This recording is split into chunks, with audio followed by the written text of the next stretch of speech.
আসসালামু আলাইকুম রাহমাতুল্লাহি ওয়া বারাকাতুহু। আসছি নামাজ প্রসঙ্গ নিয়ে।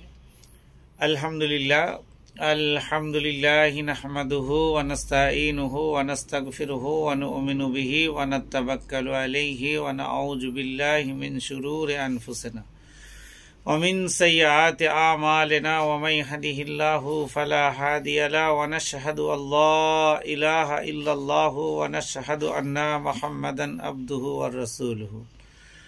আম্মা বা'দ ফাখায়রুল হাদিস কিতাবুল্লাহ ওয়া খায়রুল হাদী হাদী মুহাম্মাদিন সাল্লাল্লাহু আলাইহি ওয়া সাল্লামাল উমুরি বিহিদাসাতিহিম বিদা ওয়া কুল্লু বিদাতিন জালালা ওয়া কুল্লু জালালাতিন ফিন্নার।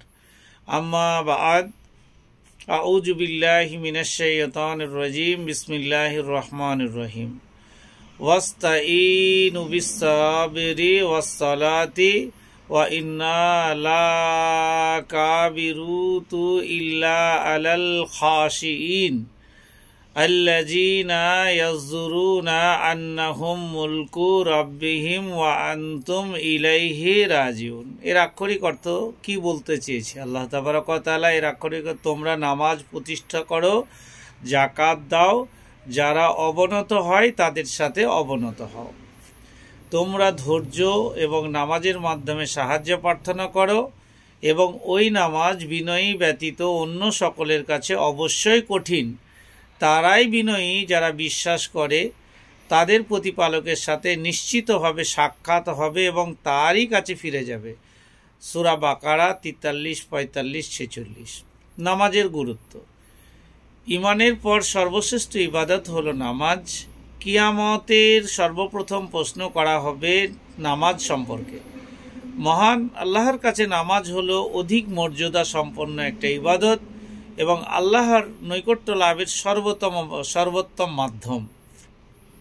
ইমাম বুখারী রাদিয়াল্লাহু তাআলা আনহু হযরত আনাস ইবনে মালিক থেকে একটি হাদিস বর্ণনা করেছেন যে নবী করিম সাল্লাল্লাহু আলাইহি ওয়াসাল্লাম বলেছেন, তোমাদের কেউ যখন নামাজ পড়তে দাঁড়ায় সে তখন তার প্রতিপালকের সাথে আলাপ করে। বুখারী শরীফ 500।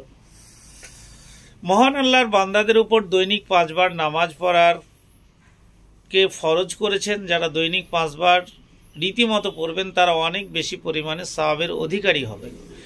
পরকালে মহান আল্লাহ তাদেরকে অকল্পনীয় পুরস্কারে পুরস্কৃত করবেন। তবে অন্তরকালে সুখের জীবন দান করবেন। যারা নামাজ পড়ল তারা মহান আল্লাহর একটি গুরুত্বপূর্ণ আদেশকে পালন করল, আর যারা পড়ল না তারা অবমাননা করল।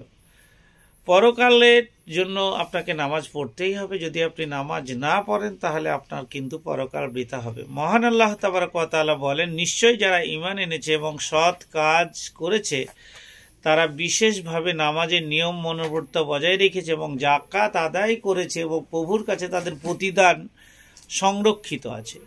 আমরা যেমন ব্যাংকে টাকা রাখি, বছর শেষে, মাসের শেষে, 2 মাস শেষে, 3 মাস শেষে যেমন একটা টাকা পেয়ে থাকি, সেম টাকা আল্লাহর কাছে আপনি ইবাদত বন্দিগি যেভাবে করবেন আল্লাহ তাবারক ওয়া তাআলার দরবারে সেম মজুদ থাকবে। তো ওই মজুদ যে আপনি কোন কালে পাবেন, যে কালটা হচ্ছে রোজ কিয়ামতের দিন, যেদিন আপনার পাশে কেউ থাকবে না, কেউ দাঁড়ানোর থাকবে না, কেউ সুপারিশ করার থাকবে না, সেই দিন ওই নামাজ, ওই যাকাত, ওই ইবাদত, ওই বন্দিগি আপনার কাজে দাঁড়াবে। এইগুলো নিয়েই বলছিলাম। যাই হোক, আজকে এইটুকুই। নামাজের ফজিলত আপনাকে যতটুকু বোঝালাম অতটুকুই। আসসালামু আলাইকুম ওয়া রাহমাতুল্লাহি ওয়া বারাকাতুহু।